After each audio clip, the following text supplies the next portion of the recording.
talking about Syrian refugees. One fact is 13.5 million people in Syria need humanitarian assistance.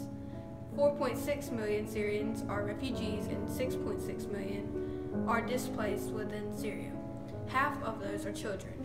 Most Syrian refugees remain in the Middle East, in Turkey, Lebanon, Jordan, Iraq, and Egypt. Slightly more than 10% of the refugees have traveled to Europe. Children affected by the Syrian conflict are at risk of becoming ill, malnourished, abused, or exploited. Millions have been forced to quit school. You may be wondering what's so urgent about it now. There was a winter storm that brought the cold and snow to the Middle East, to the Banku Valley, where almost 400,000 Syrians live. These refugees have fewer resources. They need food, clothes, shoes, blankets, heaters, and fuel. In Lebanon alone, an estimated 195,000 families will need assistance to stay warm and dry.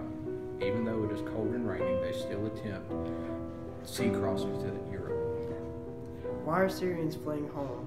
One is because of violence. Since the Syrian Civil War began, 320,000 people have been killed, including 12,000 children. About 1.5 million have been wounded or permanently disabled. According to the Syrian Observatory for Human Rights, the war has become more deadly since foreign powers joined the conflict. Second, collapsed infrastructure within Syria, healthcare, education systems, and etc. have been destroyed. The economy is shattered. Third is children's safety. The Syrian children are the nation's hope for the better future. Warring parties forcibly recruit children as human shields. Some people do not want the Syrian refugees to come to America. For example, presidential candidates have argued that allowing them in will make American public more susceptible to terrorist attacks. Also, 31 out of the 50 states oppose to letting Syrian refugees into their states, although the final say on the continuous immigration issue will fall to the federal government. What do I think about the Syrian refugees? I think it's a terrible thing that they're going through right now. I think it's something that's overlooked, especially in our country, because we are so blessed to live in a country where we have freedom, we have religious freedom, we have things that keep us safe as far as our government and police.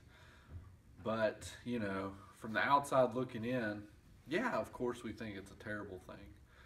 But there's also a lot of ways that we can help. There's a lot of websites we can look up. There's a lot of things that we can do with the Syrian refugees.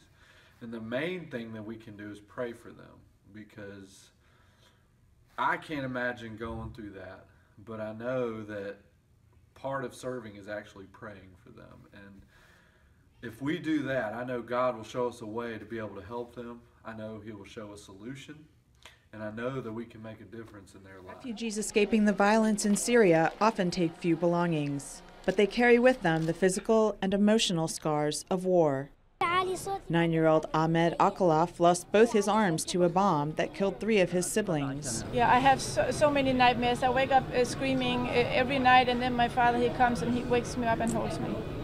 The U.S. could see 10,000 Syrian refugees arrive this year. Many will have post-traumatic stress disorder. Resettlement agencies want to promote emotional wellness, but a lack of Arabic translators is a problem, and symptoms can sometimes take years to emerge. So they're sad about the loved ones they've lost. They've lost their country, they've lost their culture. They have the post-traumatic stress disorder with the nightmares, the flashbacks, the poor sleep. Dr. Ahmed Hussam Halak was a surgeon in Syria until his hospital was bombed. He's now recovering in the U.S., but it's been hard because his family is stuck in Lebanon.